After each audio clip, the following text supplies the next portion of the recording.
You want to learn how to Grim? Then you clicked on the right video. Check this out.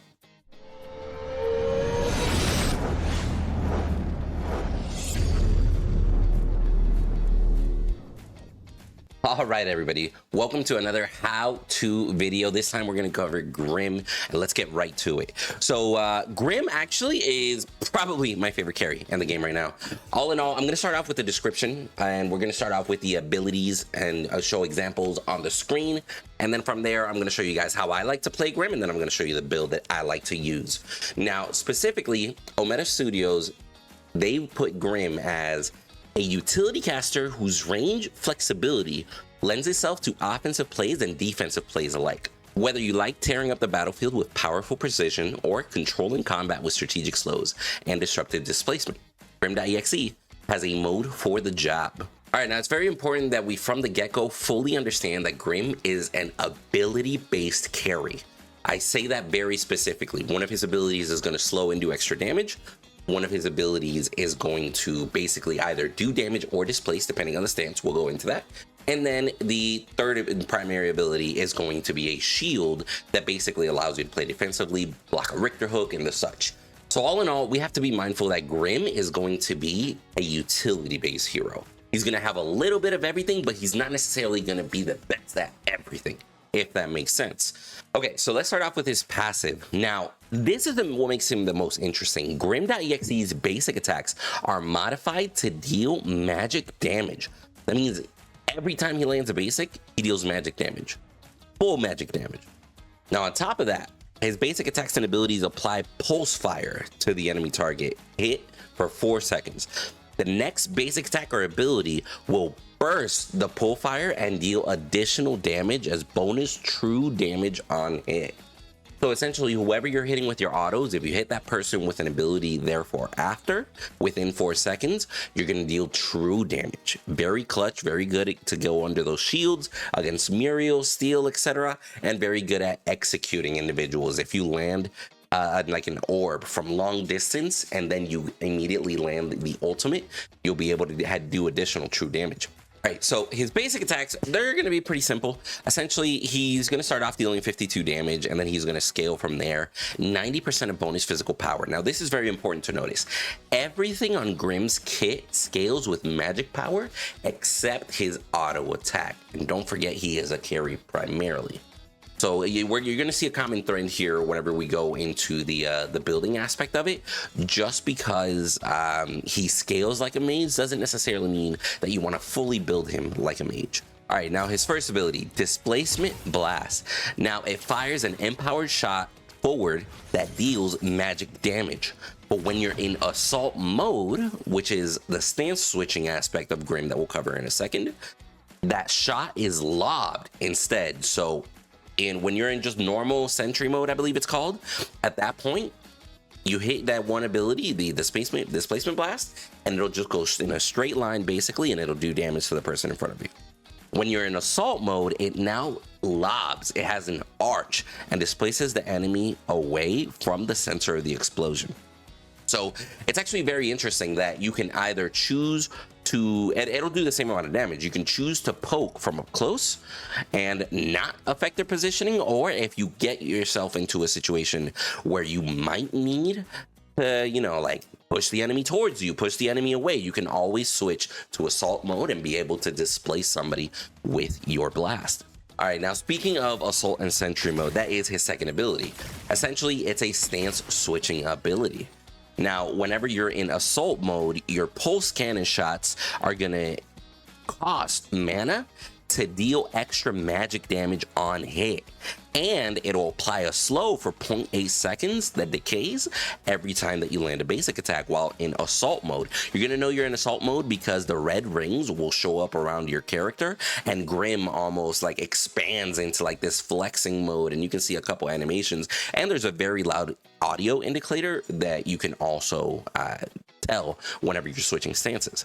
Now, whenever you're in sentry mode, every time that you land a basic attack will restore your mana. And again, the whole purpose of Grim is that we're going to consistently be spamming our initial ability, our primary ability, the Displacement Blast, and we're going to want to consistently poke. We're going to want to consistently be annoying, quite frankly, and then simultaneously, whenever somebody is about to escape, we're going to get them with our ultimate, which we'll talk about just now. All right, now Grim's ultimate ability, GTFO. Now, GTFO, he's going to slow himself by 60%. He's going to lock onto an enemy hero. He's going to become this massive target. So you got to be very, very mindful when you're actually going to cast this. And after a short channeling, the GTFO, which they say stands for Gyro Targeted Force Orb, is going to be launched. The orb will pass through the world and non-hero units, but can be blocked by an enemy. So you just got to be mindful that once you target them, if they go in running to the jungle or blink away around the corner, they're still going to get hit. You just got to be mindful that you have to be within a certain amount of range to actually hit them, and you do have to have line of sight to hit them. And now we're actually going to go for his alternate ability. Now, the reason I left his alternate ability towards the end here, the Deflector Shield, is because it's a defensive ability. Not many carries have an actual defensive ability. Now, here's the way that it works. He's going to activate a shield for 1 second that blocks the next incoming enemy ability. If the shield successfully blocks an enemy ability, he restores a percentage of his missing mana, which is clutch. It's another tool to give yourself more mana, but more importantly, it's a tool to help you sustain. You're going to be able to block a Wraith Snipe. You're going to be able to rock a Richter Pull. If you see Rampages pulling up a rock, you can time it and block a Rampage rock. Very, very clutch, but very, very high skill ceiling. And again, the reason why I left this one here towards the end is just mainly because it's more of a skill shot, but at the same time, you need to understand that it's like an accent to his kit, but not what you primarily rely on. You should primarily focus on the poking ability of Grim's kit and the fact that he's going to be able to just consistently be a bully in lane. But yeah, guys, so that's basically Grim's kit, basically condensed, just a little bit of a brief explanation to it. I'm going to show you guys a couple clips here as to the specific playstyle that I go for him. And then right after, we'll go ahead and go into the build that I prefer on him. And you guys let me know what you think from there. All right, guys, so here we are with Grim.exe. Now, one of the first things that I want to show you is the potential with his Q. Let me go ahead and turn on maximum haste so we can just spam it a couple times here. Now, you're going to be able to see that if I throw his Q in his normal stance, it's a pretty much straight line. Has decent range. If you look at it at the line on the ground, essentially where my auto attack stops reaching, the Q lasts a little bit further.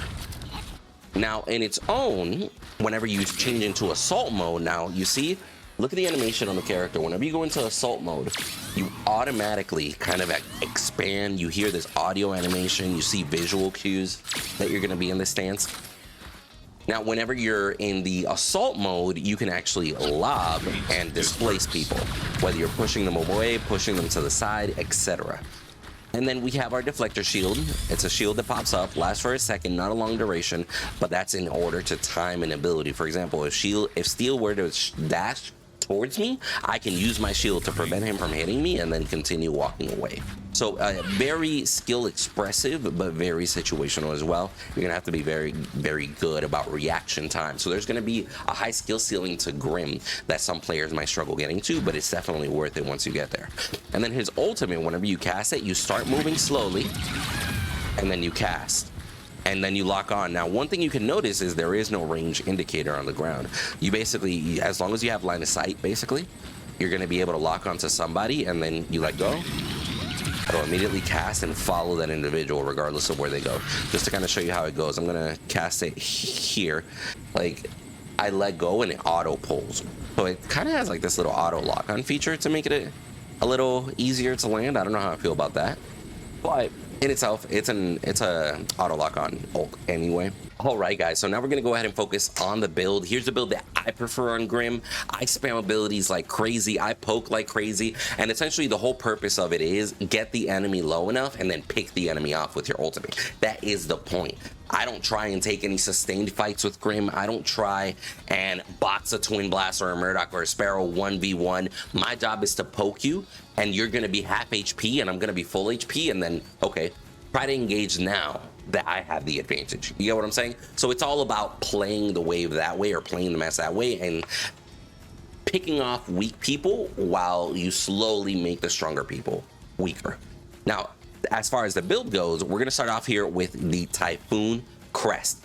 Now, Typhoon Crest is going to give us magical power, 25 magical power, 15% attack speed, and 4% Omni-Map. Be mindful, all of his abilities scale on magic power. He's still a carry, so he still scales well with attack speed, and we're building Omnivamp because he does ability damage even on his auto attacks. So we need Omnivamp in order to get some sort of regen back. Now with Typhoon, Cyclone passive, on successful basic attacks, you're going to gain a stack of Cyclone. It lasts 3 seconds. Each stack increases your attack speed by 3 plus 3% of your magic power, and it stacks up to 4 times. Long story short, whenever you land 4 basic attacks, you're going to be able to get increased attack speed like crazy. So the more basic attacks you land, the more attack speed you get, which helps our build. Now, in its own, once you have 4 stacks, you can press the actual active button, and you're going to be able to dash a shorter distance. It's only got a 20-second cooldown, so you're going to be able to consistently spam and dash. Just keep hitting dash, and it'll help get you out of tricky situations, and simultaneously it'll help you on the chase as well, because landing 4 basic attacks in a fight is relatively easy, so you can always guarantee that you're going to have your dash active and ready during a fight. Now we're going to move on towards our first crucial item here, Mind Razor. Now Mind Razor is going to give us 45 physical power, 200 mana, 15 ability haste, so we're scaling with power everything. Our basic attacks and our abilities still scale with power. It's going to give us the mana that we need in order to be able to spam more, and ability haste so we can spam more. For those of you that don't know, ability haste is cooldown reduction. Now, dealing non-item damage, deal 30% of that damage in an area around them. So basically, when you build physical power, you build an AoE damage. So every time you hit somebody with a basic attack, you do, or an ability, quite frankly, you do AoE damage around that individual based off of how much physical damage you built. Now as well, every time that you kill any unit, you gain 5 max mana. You can stack it all the way up to 400 max mana. When you reach 400 max mana, you're going to gain 2% of your mana as physical power. So essentially, this is going to help us scale as the game goes on. It's going to help us have all the mana that we need so we don't run out, while simultaneously, we're going to be scaling in damage. And that's the whole point. You want to poke, you want to keep them away, you want to consistently bully them, and we're going to have the mana, the cooldown reduction, and the power to be able to do so. Now, moving on to our second item, we're actually going to go into Ashbringer. Now, Ashbringer, it's going to give us physical power, 35 physical power, 30% attack speed, and 25% crit chance. Now, we're not going to be using that crit chance at all, unfortunately, but in its own, here's where the key comes in. Chrono Strike's passive. On basic attacking heroes, gain a stack of clockwork that lasts 3 seconds. You can stack up to 4 times. You decrease non-ultimate cooldowns by 0.2 seconds, by 20%, essentially. You decrease current non-ultimate cooldowns by 0.2 seconds and decreased by an additional 0.2 seconds per stack of clockwork. Again, long story short, once we land our 4 shots, we're at max stacks on Ashbringer, but we're also max stacks on Typhoon.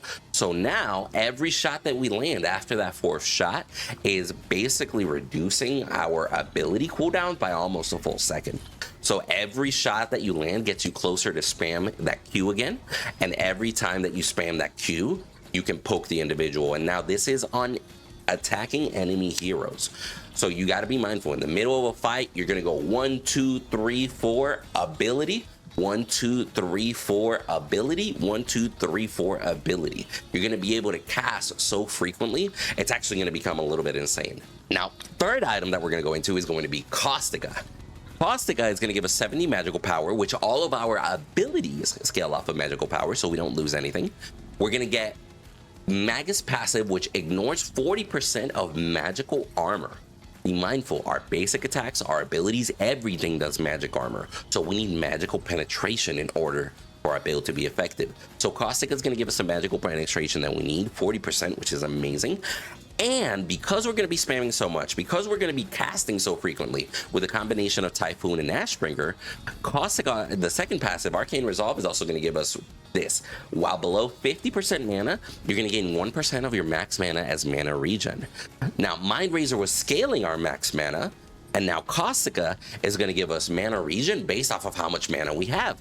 So at the end of the day, we're basically never going to run out of mana. Once you get your 3 core items here, you're going to be able to poke like crazy. You're going to have AoE damage. You're going to be able to cast consistently because you got crazy cooldown reduction, and you're going to have good attack speed on top of it, while you're going to have the 40% armor penetration, and you're going to have constant mana regen, so you don't have to worry about running out of mana.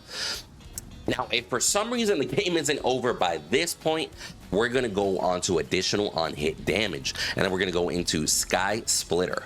Now, on Sky Splitter, we're going to get 30 physical power, 35% attack speed again. So we're helping out our cooldown reduction by having more attack speed, but we're helping out our damage scaling by having more power.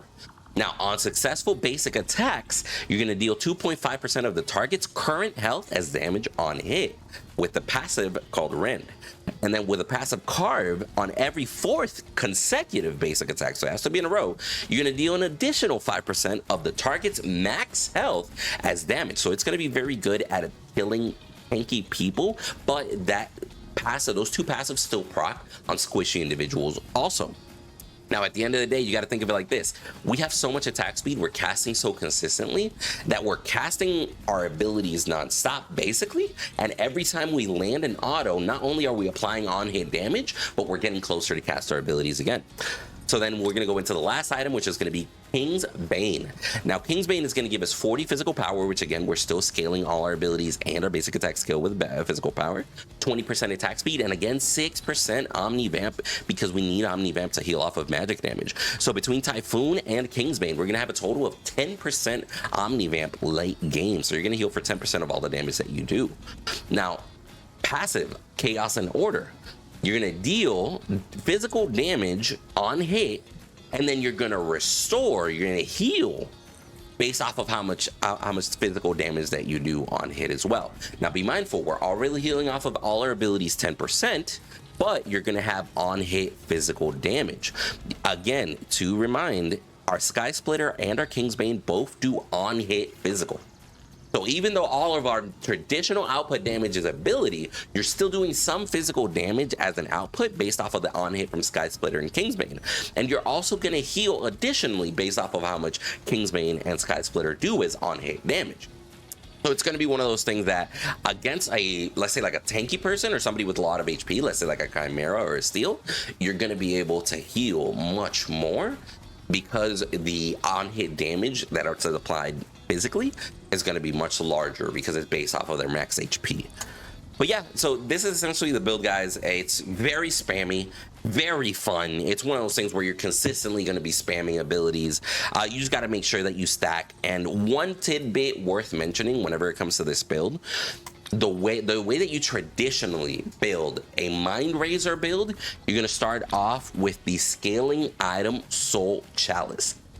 Soul Chalice is going to give you 10 physical power, 150 mana, 5 ability haste, but you get the passive Potent Front. You're going to be able to gain 5 max mana every time that you kill a unit, and you're going to be able to stack that up to 400, and at 400, you gain a 2% of your mana as physical power. So the way you build this is you go into Soul Chalice, you start with Soul Chalice, you get your stacks, and then while you're building stacks on Soul Chalice, you're going to start building Ashbringer. When you finish building Ashbringer, then you go back and finish building Mind Razor, because you're building stacks as you're getting your first item spike. And then after you finish Ashbringer, then you circle around, finish Mind Razor, then you're going to go into Caustica. So the build order is a little bit different when you're building a stacking item, but that's the way that you must build it in order to maximize the damage and the effectiveness of a stacking build. So what we're going to do here is I'm going to be in assault mode for a fight. I'm going to apply max damage and consistently spam my Q. If we need to, we use our shield defensively, but then we have our ultimate if somebody tries to run away. But traditionally, you're going to be using your E in assault mode and your Q to do the max amount of damage in a fight, and you got to be mindful those are just two abilities technically, and one of them is really a passive, so you're not going to be the best at boxing or trading with a Grim. It's all about poking and picking off people.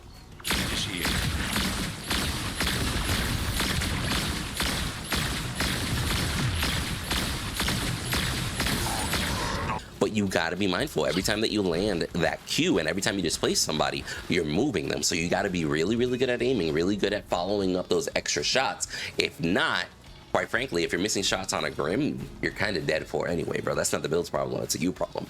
But yeah, guys, so that's essentially the build when it comes down to it. I hope you guys enjoyed it. I love making these videos. I was super excited for Grim to come out so I can make another one of these videos. I know a lot of you have been requesting for me to do videos like these on older characters, so I might do that. It really depends on the popularity of it and how, you know, like how these videos are received. So if you guys do want me to do other videos like this, please hit that like button and make sure you leave a comment saying GG, just so I know that you made it this far in the video.